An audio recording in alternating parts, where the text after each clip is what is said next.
semua, kali ini kita akan membahas dan mengeksplorasi kingdom selanjutnya. Selain Porifera dan Coelenterata, kita beralih pada kingdom yang juga dikenal dengan kelompok cacing, jadi percacingan gitu ya, yaitu 3 kingdom ini, Platyhelminthes, Nemathelminthes, dan juga Annelida. Dalam pemaparannya nanti kita akan membagi dalam 3 video pembelajaran.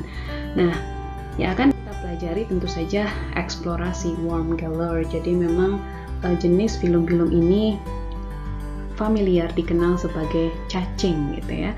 Ada Platyhelminthes, cacing pipih, Nemathelminthes, cacing gilig, dan juga Annelida atau cacing bersegmen. Jadi kita akan coba mengkarakterisasi dan juga mengidentifikasi ciri-ciri dari setiap filum itu, apa yang menjadikan karakter ini berbeda satu sama lain, termasuk juga pengelompokan atau biodiversity, keanekaragaman di setiap kelompok filum cacing ini. Jadi kita akan mulai dalam Platyhelminthes atau cacing pipih. Oke, Platyhelminthes. Kita akan bahas dari ciri-ciri umum atau karakter umum dari Platyhelminthes. Platy berarti kan pipih, form worm. Jadi karakter yang paling tampak adalah pipihnya ini. Jadi ini ya, pipih cacing ini memiliki struktur pipih atau cenderung tipis, flat, ibaratnya seperti itu. Seperti ini contohnya, flat, pipih gitu.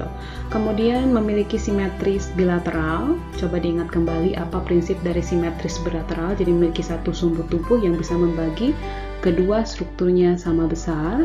Ini adalah simetri bilateral.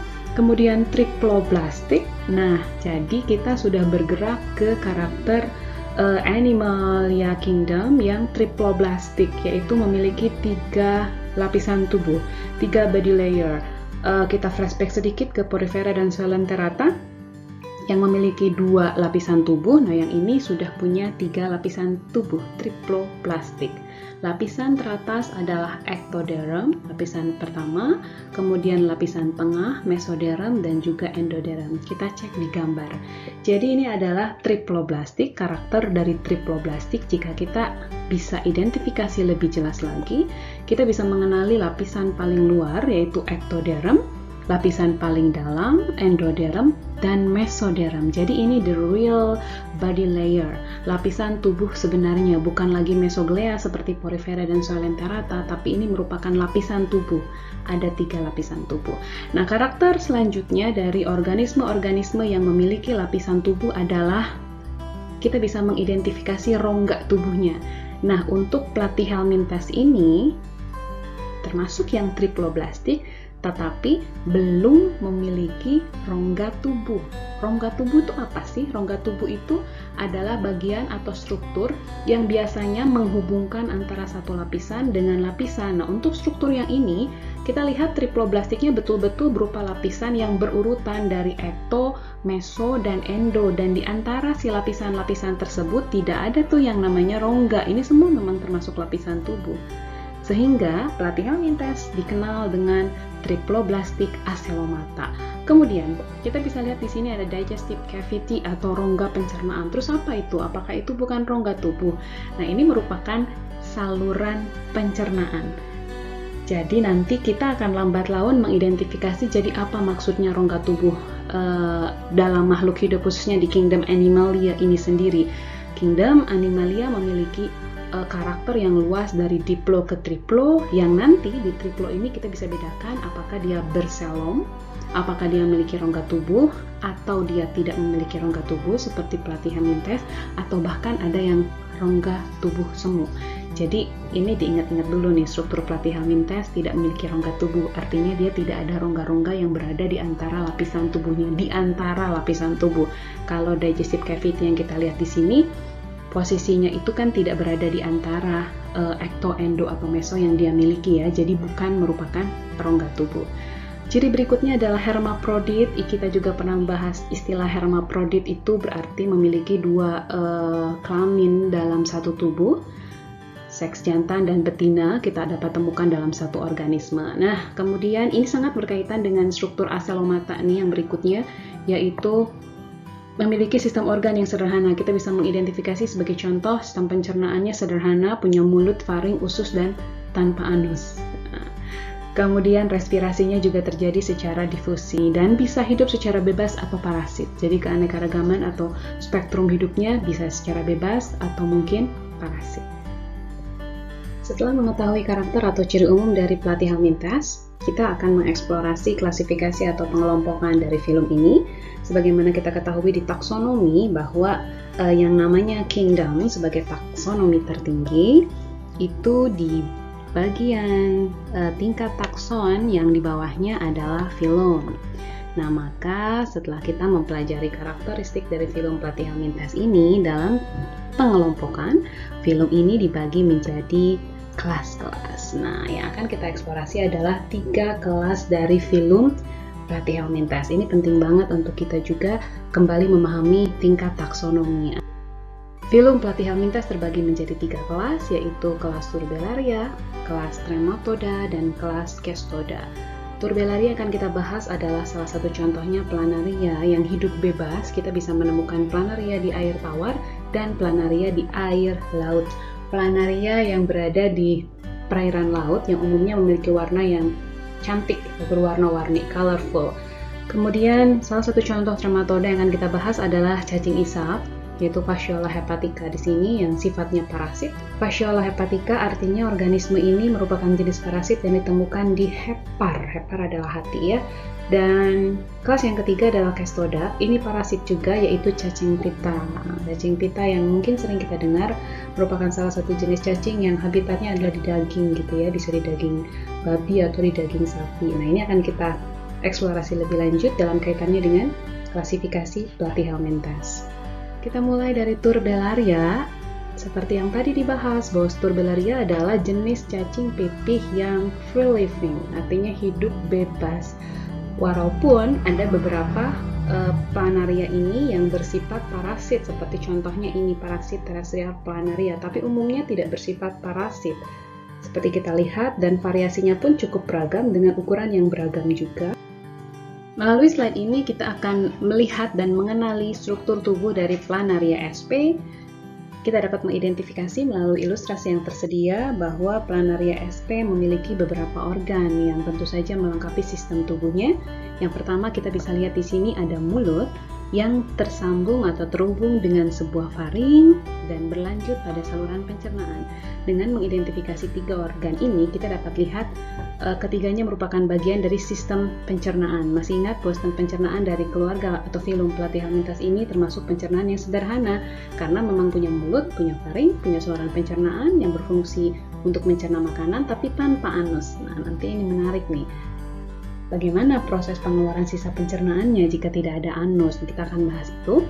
Berikutnya, kita juga dapat mengidentifikasi terdapatnya indera-indera atau organ-organ penginderaan di sini. Yang pertama ada auricle yang berfungsi untuk organ penciuman atau sebagai sistem organ penciuman, dan juga bintik mata. Tentu saja ini adalah alat indera untuk mendeteksi cahaya.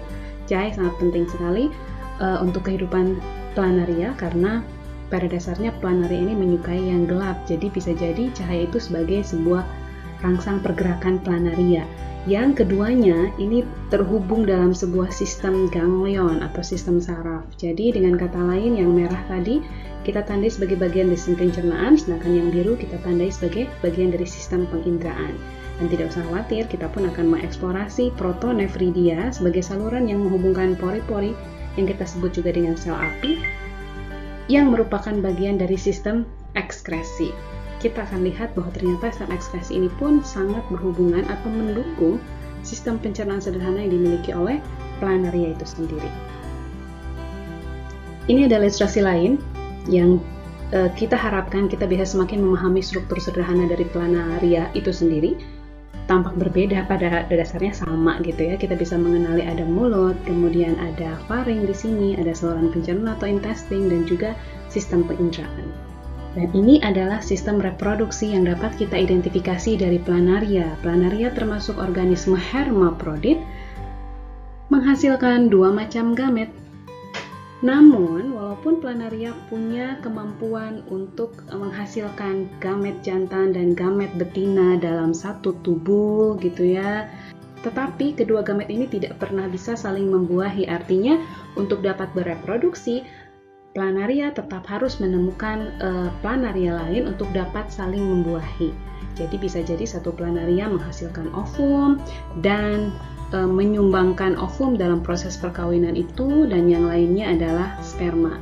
Tetapi yang perlu digarisbawahi di sini, planaria adalah hermaprodit, kemampuannya dalam menghasilkan sperma dan ovum, sekalipun tidak dapat membuahi satu sama lain di satu tubuh. Oke. Berikutnya ini adalah sel api atau flame cell protonephridia yang berkaitan dengan sistem ekskresi. Sistem pencernaan sederhana yang tidak memungkinkan planaria untuk melakukan pengeluaran sistem pencernaan atau pengeluaran limbah pencernaannya karena tidak ada anus yang tadi kita bahas. Ternyata pengeluaran sisa-sisa metabolisme tetap dapat dilakukan karena ini merupakan salah satu ciri makhluk hidup juga. Ketika makhluk hidup bisa mengkonsumsi sesuatu lewat mulut, tentu saja ada pengolahan dan ada sisanya atau ada sampah, begitu ya. Nah, maka proses pengeluaran sampah atau sisa metabolisme dalam tubuh planaria ini dilakukan oleh sel-sel api. Kenapa sih disebut sel api atau flame cell? Ternyata dalam prosesnya seperti kita lihat di sini, setiap saluran nephridiophore yang mengalirkan sisa metabolisme ini akan menyebabkan gerakan yang khas di bagian silia, di bagian flame bulbnya ini, yang tampak kalau di dalam perairan itu tampak seperti percikan-percikan gitu. Jadi disebut flame cell. Yang kamu bisa bayangkan bahwa bagian flame tub ini ada di seluruh tubuh planaria, ini ya. Sehingga bisa kita lihat sistem metabolismenya saat bekerja akan memberikan percikan-percikan khas di seluruh tubuh planaria sehingga disebut sebagai flame cell. Tetapi tidak usah khawatir, flame cell ini pada dasarnya adalah bentuk dari protonephridia yang tadi kita bahas, yang termasuk alat ekskresi dari planaria SP. Ini berbagai macam contoh planaria. Nah, ini adalah contoh planaria yang ada di air tawar ya, yang ditandai. Nah, kalau yang lain di perairan laut yang biasanya warnanya cantik-cantik atau colorful, tadi kita bahas sedikit. Kita masuk ke kelas kedua, yaitu kelas trematoda.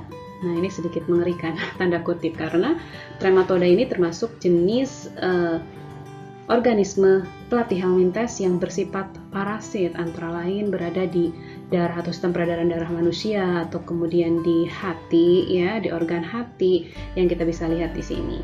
Contohnya adalah cacing hati, Fasciola hepatica dan Clonorchis sp. Disebut parasit internal karena menginfeksi secara internal di dalam tubuh. Internal itu dalam ya, karena parasit itu ada dua jenis, pada dasarnya internal dan eksternal. Jadi kalau bersifat merugikan, ya, bersifat di luar tubuh, maka itu eksternal. Tapi kalau trematoda ini termasuk parasit internal. Dia memiliki alat penghisap pada bagian mulut yang berfungsi menempelkan tubuhnya ke inang, kita akan bahas nanti, dan juga bersifat hermaprodit. Selanjutnya, melalui ilustrasi ini kita akan menggali lebih jauh tentang siklus hidup Fasciola hepatica atau cacing hati.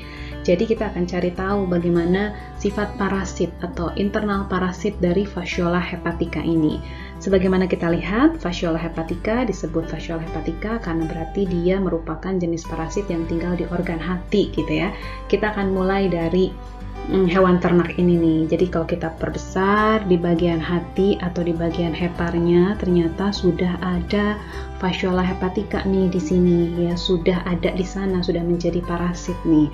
Nah, sebagaimana hewan ternak lain, makhluk hidup lain, tentu saja ada pengeluaran sistem pencernaan kan, yaitu melalui feses. Nah, pada hewan ternak yang dimana di dalam organ hati atau heparnya sudah ada Fasciola hepatica, maka saat si Fasciola hepatica tersebut sudah bereproduksi dan menghasilkan telur di dalamnya, telur-telur dari Fasciola hepatica itu akan keluar bersamaan dengan feses dari hewan ternak yang menjadi inangnya.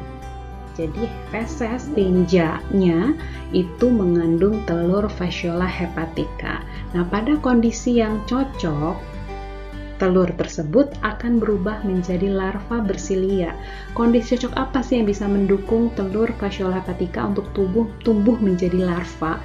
Itu adalah di perairan. Jadi jika si feses tersebut masuk ke perairan, si telur tersebut akan berubah menjadi larva bersilia atau tumbuh menjadi larva bersilia yang disebut dengan Miracidium. Ya, jadi ini kuncinya. Si telur yang keluar bersama feses hewan ternak akan menjadi Miracidium, yaitu larva bersilia. Nah, selanjutnya larva bersilia ini membutuhkan inang kedua. Tadi kita membahas bagaimana Fasciola hepatica berada di dalam hewan ternak. Nah, si Miracidium atau larva bersilia ini akan mencari inang kedua yang akan dia tempati, yaitu siput.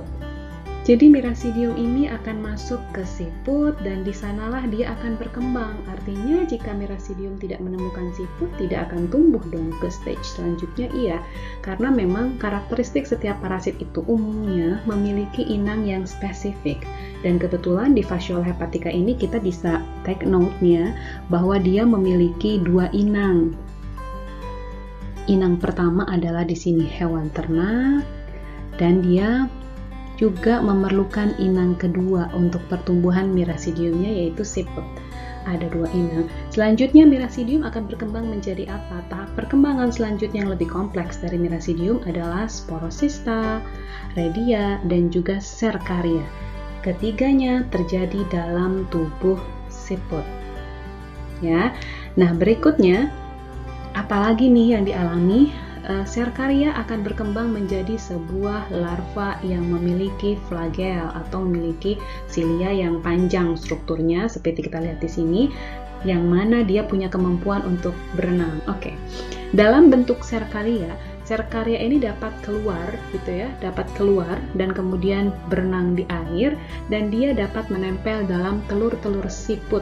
Nah, telur-telur siput ini bisa jadi di dalamnya itu ada Cercaria yang sudah berkembang menjadi Metacercaria. Jadi Metacercaria ini biasanya akan menempel bersamaan dengan telur siput, tetapi di beberapa kasus Cercaria juga punya kemampuan untuk berenang bebas. Nah, ini merupakan crucial stage selanjutnya. Kenapa disebut crucial stage selanjutnya? Karena jika dalam bentuk Cercaria dan juga Metacercaria yang sudah menempel di bagian rerumputan di daerah-daerah peralihan, zonas di antara perairan dan juga daratan, ketika ada hewan ternak yang mengkonsumsi rumput-rumput tersebut, karena hewan ternak pastinya herbivora dong ya, pemakan rumput atau pemakan tanaman. Nah, maka tanaman yang sudah di dalamnya ada tempelan dari telur siput atau Metacercaria, Fasciola hepatica akan ikut tertelan lagi dalam sistem pencernaannya, yang mengakibatkan Metacercaria ini akan hidup di bagian organ hati. Nah, ini adalah siklusnya.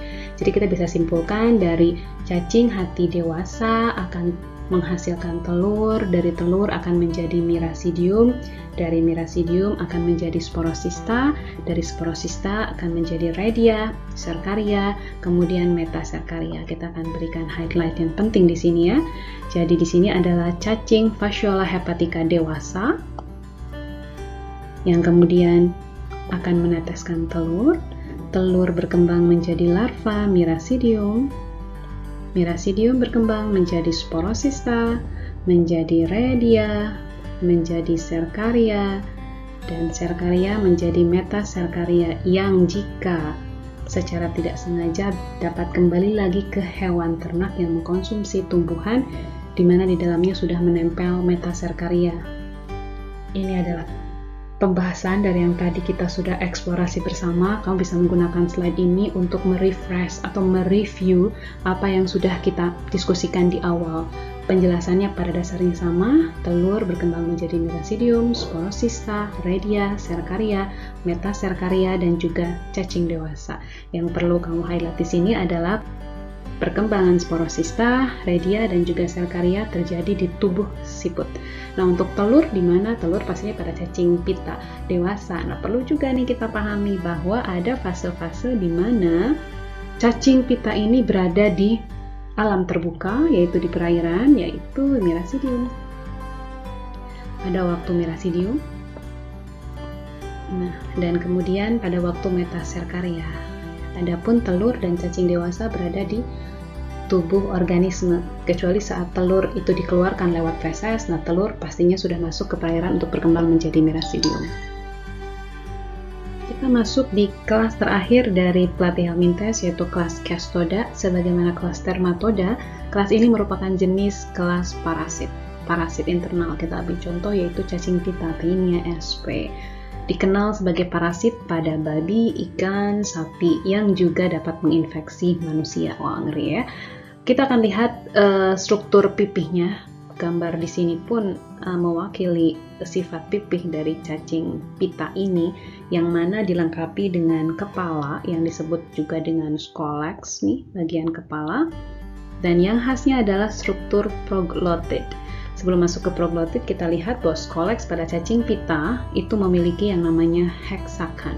Heksakan khususnya ditemukan di cacing pita di babi ya, yaitu pengait yang terdiri dari 6 cincin. Ini mungkin bisa mengingatkan kamu di kata heksa. Heksa itu heksagonal, struktur bangunan 6 rusuk gitu ya. Nah, heksakan berarti sistem pengait yang terdiri dari 6 cincin. Struktur kedua yang khas adalah proglotid, di mana proglotid ini tampak sebagai segmen-segmen kalau kita lihat di sini ya.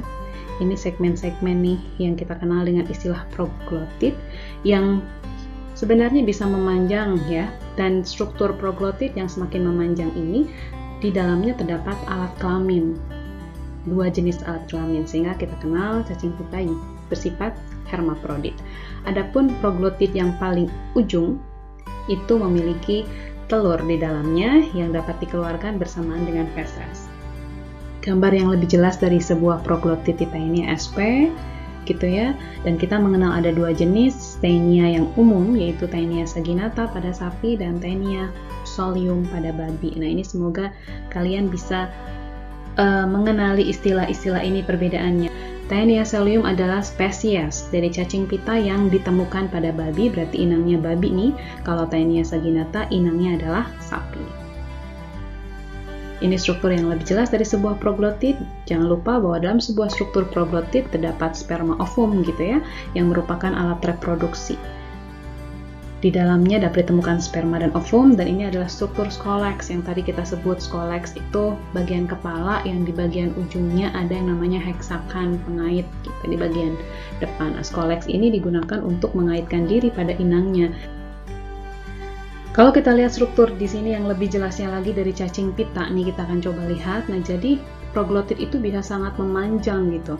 Dan dalam satu proglotid dapat kita lihat ada yang punya kemampuan menghasilkan sperma dan juga ovum karena bersifat hermafrodit. Nah, adapun proglotid paling ujung ini dapat melepaskan diri dari struktur cacing pita keseluruhan dan keluar bersama feses. Artinya kalau sudah keluar, nah maka punya kemampuan untuk tumbuh menjadi individu baru kan. Nah, maka setelah ini kita akan coba lihat seperti apa proses siklus hidup dari cacing pita itu sendiri. Nah, ini adalah bagian atau ilustrasi lain dari sebuah cacing pita. Di bagian scolex-nya ada shakar berarti penghisap dan juga ada hook berarti pengait. Adapun leher ini adalah struktur atau organ yang menyambungkan kepala dengan susunan dari proglotid itu sendiri. Baik, selanjutnya kita akan mengeksplorasi siklus hidup dari Taenia sp atau cacing pita ini. Kita dapat lihat di sini bahwa cacing pita memerlukan inang. Ingat, dia adalah parasit, maka sudah pasti butuh inang. Nah, inangnya di sini mengingatkan kita juga pada cacing sebelumnya ya, Fasciola hepatica yang membutuhkan inang berupa hewan ternak. Nah, tapi dalam kasus cacing pita ini, inang dari cacing pita ini dapat pula lebih dari 1, tapi tidak merupakan kewajiban harus 2 inang atau lebih dari 1 inang gitu. Nah, sebagai contoh di sini, ilustrasi ini menunjukkan bahwa Fasciola hepatica ini memiliki 2 inang. Inang pertama adalah hewan ternak dan ini adalah inang kedua, yang ternyata itu bisa jadi manusia.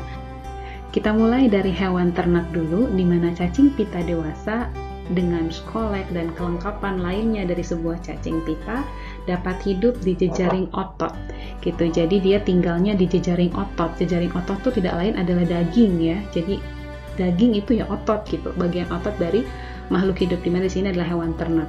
Nah, pada saat si daging tersebut dikonsumsi oleh manusia dalam kondisi mentah atau dengan pemasakan yang tidak sempurna, yang ternyata di dalamnya sudah ada cacing pita, nah maka dapat terjadi transfer infeksi di sini.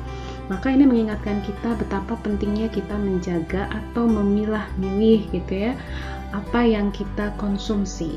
Nah, sebagai contoh di sini, Sepertinya di zaman modern ini sudah banyak sekali variasi makanan, bahkan banyak juga yang mulai mengkonsumsi daging mentah, bukan hanya daging mentah yang merupakan bagian dari budaya Jepang, sushi atau ikan mentah tadi ya, tapi sudah mulai juga beberapa kuliner menyajikan daging-daging mentah. Nah, ini perlu diwaspadai juga, daging mentah seperti apa dulu nih akan kita konsumsi, karena dalam pemasakan yang tidak sempurna, di mana di daging tersebut ada cacing pita dewasa yang hidup, si cacing pita tersebut dapat transfer masuk ke dalam tubuh kita, dan cacing pita dapat tumbuh di saluran pencernaan kita. Dengan skoleksnya, dengan pengaitnya, dia bisa menempel di usus dan juga menyerap sari-sari makanan yang kita konsumsi.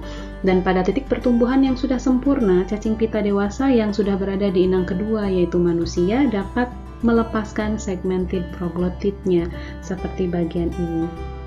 Ingat, setiap proglotit punya sperma dan punya ovum, punya kemampuan menghasilkan sperma dan ovum yang artinya dapat membuahi dan tumbuh menjadi embrio serta menjadi larva. Proglotit ini lepas bersamaan dengan feses atau kotoran si penderita, yang kemudian akan tumbuh menjadi embrio, kemudian tumbuh menjadi telur yang jika si telur tersebut berada di dalam rerumputan dan dia masih bisa bertahan hidup, saat rumput tersebut secara tidak sengaja masuk ke dalam hewan ternak, artinya rumput tersebut sudah terkontaminasi oleh telur cacing pita sebetulnya ya, maka si telur tersebut akan tertelan dan kembali tumbuh di hewan ternak.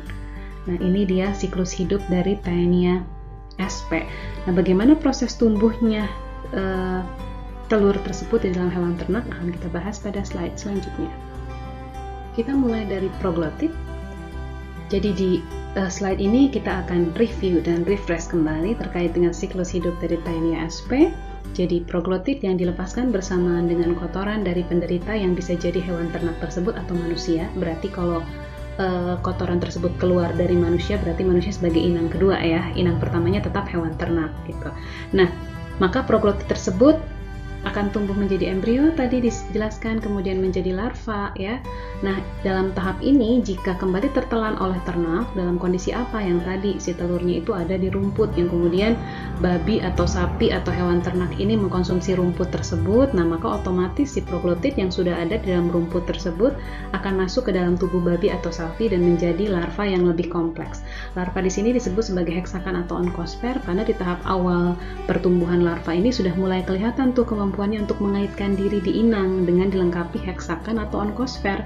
Beberapa pustaka memang menyebutkan istilah heksakan dan onkosfer itu sebagai istilah yang berbeda, tapi pada dasarnya di sini menunjukkan pada struktur pengait ya. Heksakan merupakan pengait di Taenia solium atau cacing pita pada babi, sedangkan onkosfer di cacing pita pada sapi.